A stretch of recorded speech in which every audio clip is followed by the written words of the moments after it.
You were listening to the Self Trust Solution Podcast with Dawn Lede, episode number 121. We as entrepreneurs and humans can get overwhelmed at trying to meet impossible standards. But what if the real obstacle isn't our strategy or system, but the quiet voice of shame shaping how we see ourselves?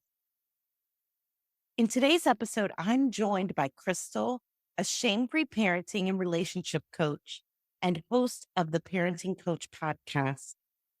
She shares how shame hides beneath our goals, parenting, and daily triggers, and how self-compassion is the way through. If you've ever felt stuck, self-critical, or like you're repeating the same emotional loops, this conversation is your permission slip to let go of shame and step into your true strength. We'll talk about what shame really is and how it differs from guilt, how shame can sabotage goals, especially when trying something new, how to recognize emotional triggers as signs of shame, Crystal's breathing belief concept, and how we pass beliefs on to others, why self-compassion is the antidote to shame, the intuitive journaling practice that helps you release it, and how to respond to others' shame instead of absorbing it. Welcome, Crystal. Thank you so much for having me here. We are so excited to talk to you today because you specialize in shame-free parenting, and shame is something that many of us experience. Tell me a little bit about shame in your realm of work. Yeah, I would say it's like something that we all experience. I think it's part of the human condition. We're just not always necessarily tapped into what shame is or how it's popping up. So we sometimes don't think that we do. I've read every book Brene Brown has ever put out on this topic, but one of the quotes that I just read today was shame is the silent epidemic, that it's something that we don't recognize, or if we do recognize, we don't speak about it. So I'll explain it by the difference between shame and guilt. Shame is there's something wrong with me, like I'm not enough, I'm deeply inadequate in some way. And guilt is I did something wrong. It's outside of ourselves. It's an action that we took. And you can learn from an action that you took that you didn't like the outcome of or that didn't feel good within your system, and you can change that. But when it's something that's deeply inadequate about myself, how could I ever change that part of me, right? That's like changing my core being. And what we notice about shame is that shame creates more shame. It perpetuates itself. And if you don't have shame in one arena of your life, you probably have it in a new area of your life. And I also find that when we try something new, we start a business, we try to increase a new habit or write a new goal, that shame pops up in that area of growth. It's like this uncomfortable piece that pops up that we have to work through. My focus typically has been in relationships. So most of the time in parenting, but relationships across the board, because I really think we don't need to learn more about communication techniques or like, how do I connect with my partner? I really think it's shame that's blocking those things from naturally happening. Wow. Yes. We don't talk about it. It doesn't come out. And that's so indicative of shame. Shame likes Mhm. to hide in dark corners. It likes to curl up in a ball and stay in bed. How can you apply this outside of parenting? How do you see it applying to goals, whether personal or business? Mhm. Yeah. So, like I said, I think it pops up in all relationships because I think it's like when we're feeling emotionally activated or triggered, then we're acting defensive, or then we shut down and withdraw, or then we get into people pleasing. And so it's in there within parenting, even if we're not really recognizing it, especially if you were parented in the 80s, 90s before then. It was really present within that parenting time. It is there under the surface, like you said, hiding in those dark corners where we don't even really recognize it. And some of those dark corners are when we set goals, right? So I'll use business as example. I would set a new business goal, or I'd say, I want this many more clients, or maybe I want to make this much money, or maybe I want to change my niche, or whatever it is that I want to do differently in my business. And my brain's, who are you to do that?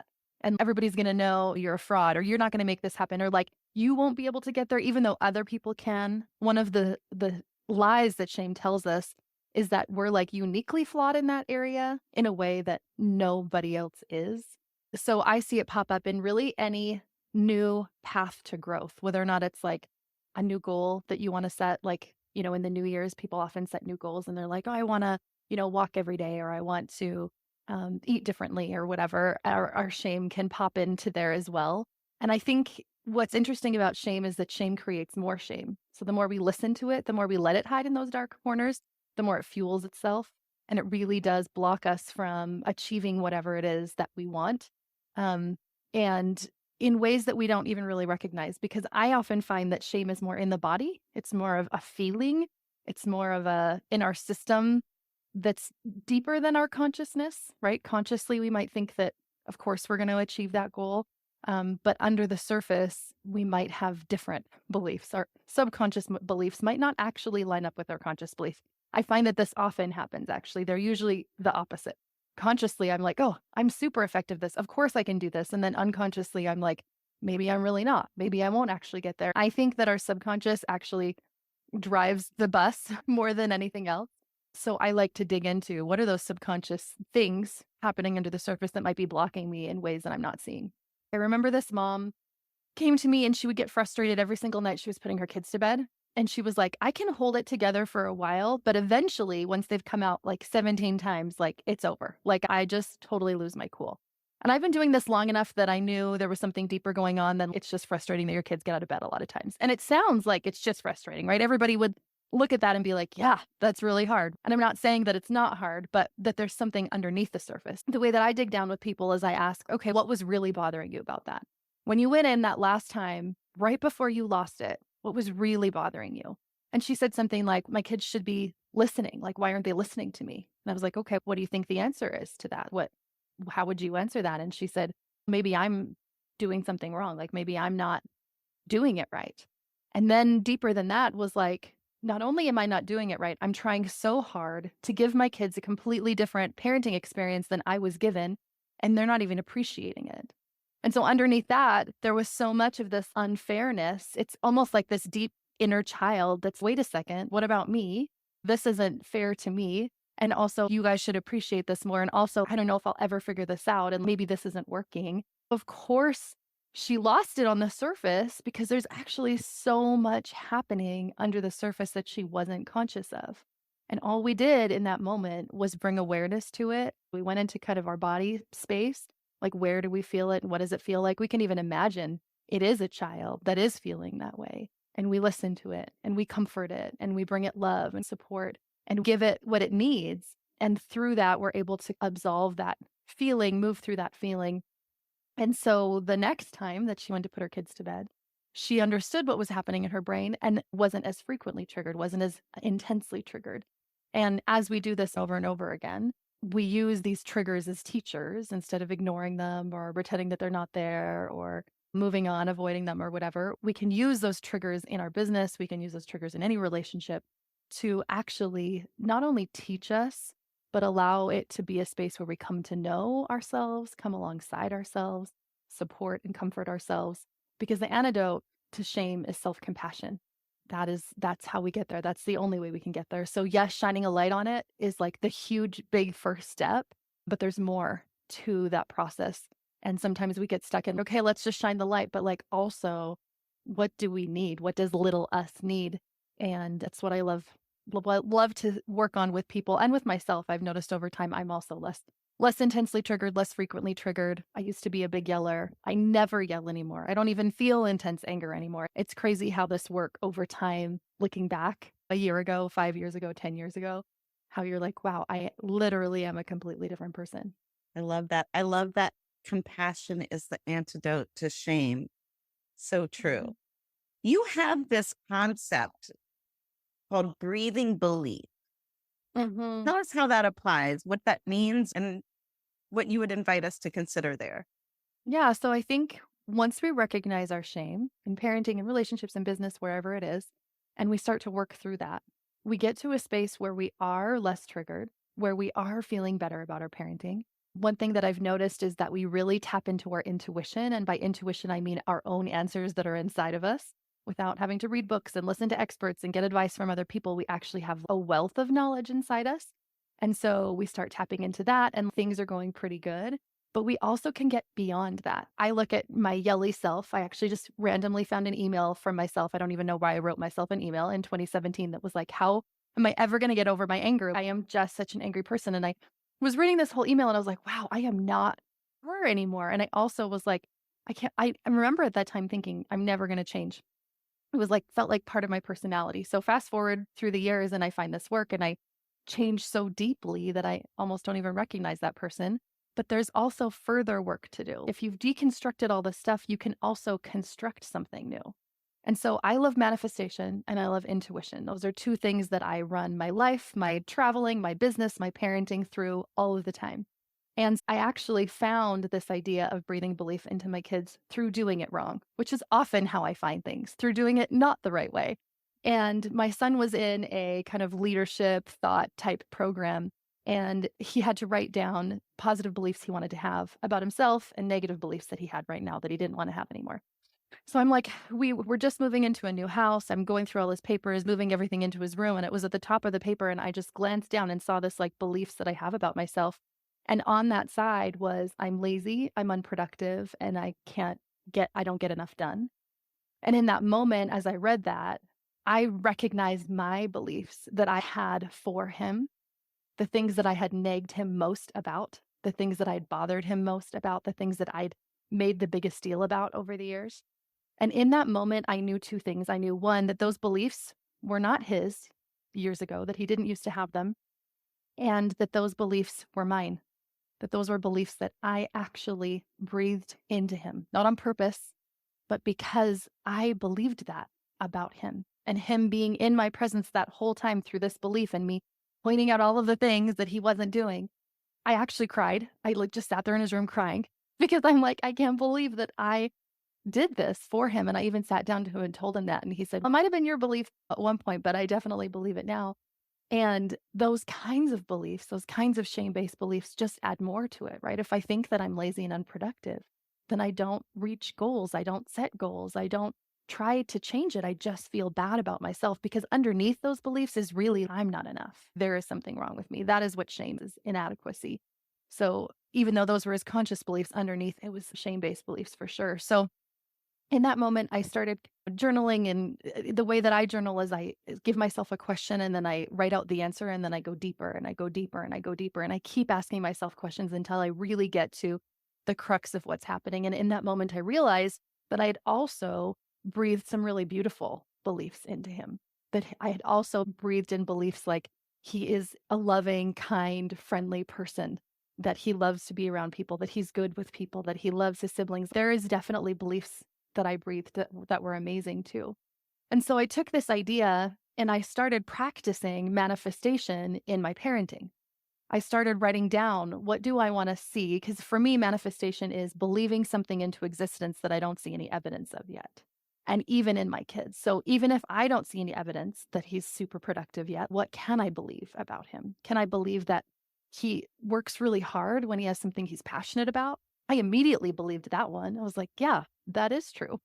He has ADHD and high functioning autism. And actually, when he's really into something, he works for hours at it. So I started to write down these beliefs and practice these beliefs because I knew that if I believed something different about him, that over time he would as well. And now it's been a really beautiful exercise that I've been able to do in not just manifesting things in my business or in wealth or in my life that I want, but I actually can manifest things in the people that I love through believing something that maybe they don't believe yet. And maybe I don't see much evidence of, but I can believe it for them.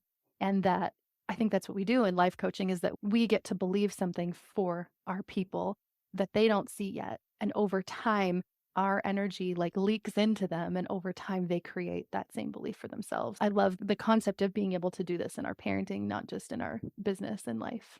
It's beautiful. Sometimes we do need to borrow. I've always called it borrowing beliefs.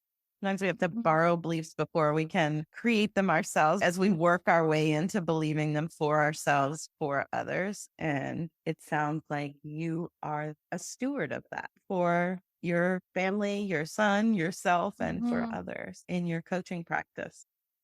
Yeah, I love doing it now. And so now I just have a daily journaling practice where I'm like, okay, what do I want to work through? How is shame showing up? One of my favorite questions is, how is shame showing up? And you can recognize that by noticing anytime that you're feeling blame or defensive, that's shame. Anytime you're people pleasing, that's shame. And anytime you're shutting down or withdrawing, either emotionally or physically, that's shame. I did a training through Brene Brown called Dare to Lead a few years ago, and I learned those three shame shields. And since then, I've seen that in communication when other people are interacting with each other on social media and comments and all of the things. And so now I can recognize it not only in myself, but in others and recognize, okay, they're throwing me this shame hot potato because they're actually feeling shame. Am I going to take it and am I going to throw it at other people? Because shame also just spreads. It's like an epidemic. Like I get it and then I spread it to other people. Or am I going to drop this shame hot potato because I'm going to recognize this isn't actually about me. They're just feeling shame right now and I can release it. And that can also help me in my parenting and my relationships and my business when I recognize like it really, I don't have to personalize this. I don't have to make this about me. This is just their experience. They're having an experience of shame right now. And that has also really changed how I show up in conversing with anybody, really, but specifically with my kids. I can recognize when they're feeling that, and with my husband as well, when he's feeling that, so that it doesn't end up being this huge explosion or confrontation because I recognize, oh, they're feeling triggered right now by something. I don't have to take that on. I don't have to move through anything for them. I can just release that shame myself and still act in a way that feels good to me. And I think that also leads us to holding space for them energetically. Because when I'm feeling more calm and feeling more grounded, I'm almost that emotional thermostat for people around me. And it gives them the space to like actually move through what they're feeling and come back down to calm as well. That's what in parenting we call co regulation. And so shame and working through shame has actually helped me be able to co regulate in a way that I never was able to. I was able to read about it, learn about it, know cognitively what co regulation was, but not do it until shame entered the picture. It was always in the picture, but I recognized that it was in the picture and was able to do things to move through that. So, what would be one tip either for our listeners to recognize if they're not identifying necessarily, they know something's up, but maybe they don't Mhm. know the name to put on? How do they look out for or recognize that? Or what is one thing they can do if they do recognize?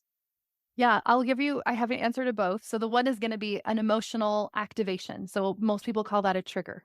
And it doesn't have to be huge. It is always the huge explosions, but it also can be just that twinge that's like inside of you. Somebody says something like, I just got an email the other day and it was like a response to one of my emails and I read it and I could feel the shame because now I know immediately that shame. But if you're feeling any sort of strong emotional activation within, I can recognize that and call it out. Okay, this is shame somewhere. Like somehow I'm making this mean something about me, my worth, my value, my enoughness. And you don't even have to, in that moment, understand what it is. It's pretty tricky to do in the moment. You can get there once you've practiced, but you practice out of the moment. And then eventually you can do it in the moment. So just noticing anytime that I'm feeling triggered, there is shame under the surface, even if I can't see what it is. And then you can do this immediately, but sometimes it's easier to do when I'm not feeling so activated. But what you're going to do is journaling. And it's not the kind of journal that you're going to pass down to your kids and share with your friends and be like, this is what happened today. This is the kind of journal that you're going to want to burn after or rip up or whatever.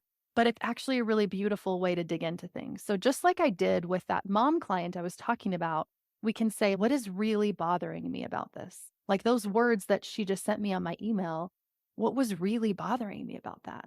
So then I write down some words and I'm going to say something like, I don't think she really understood what I was saying. And I think that she should have said something more clear or whatever. And then I'm like, okay, if that's true, what's really bothering me about that? Like that she wasn't that clear, or that she misunderstood my message or whatever. And underneath that, I could say something like, she probably thinks I'm a bad person, right? There's so much under the surface. I'm going to keep asking myself those questions, those deepening questions.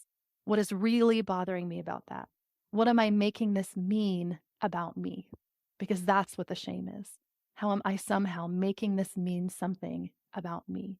What is underneath that? Why is this bothering me? And I let go 5, 6, 7 layers deep until I find something that connects to me emotionally. It's either going to feel really true, like the grass is green and the sky is blue and I'm not enough, or it's going to feel emotional, like you will notice yourself tear up. You'll notice yourself feel something somatic, like in your body. And that's when I've know that I get to the root of it. And once I'm at that root, then I can start shifting through things. So I like to do this in what I call now intuitive journaling process, intuitive meaning I ask myself some questions. I deepen, I keep asking, I keep deepening. And then I also try to get into the feeling of it. Can I get out of my mind and into my body and sit with, where am I feeling this?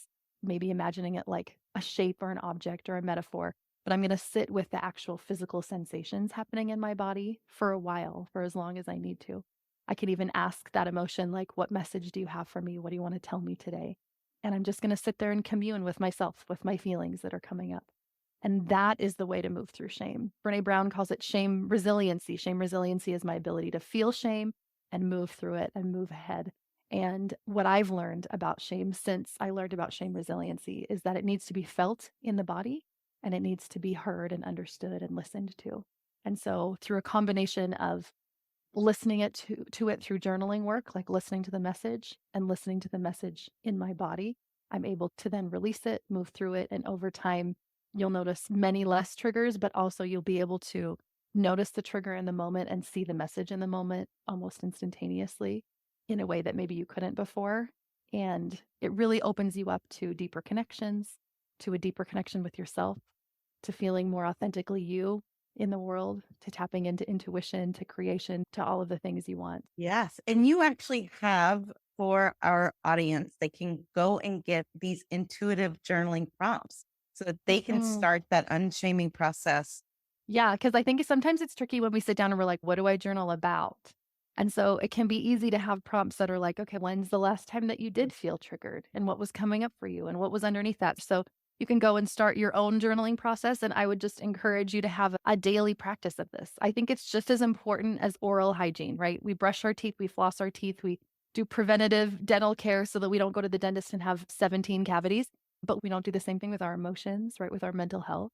And I think it's equally as important, if not more important, to have a daily practice of clearing out what's within you energetically, not just what's in your mouth. I would encourage to just set aside a time every day, even if it's 2 minutes, 3 minutes, 5 minutes, to do this process on your own. You don't have to use my prompts. You can do exactly what I said and you can just dive into that right now. But if you want something to get you started, you can go get those as well.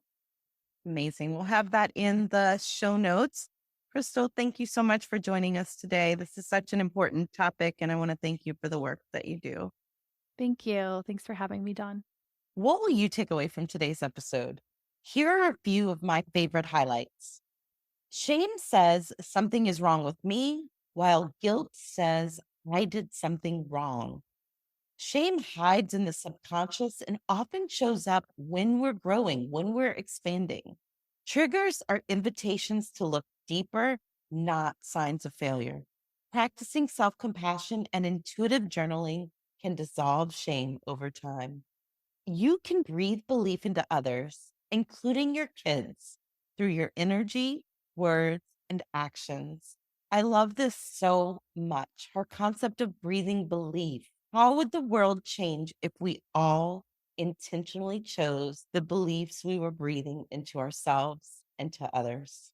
Shame is not who you are, it's just a story you've been told or picked up along the way. And the good news is, stories can be rewritten.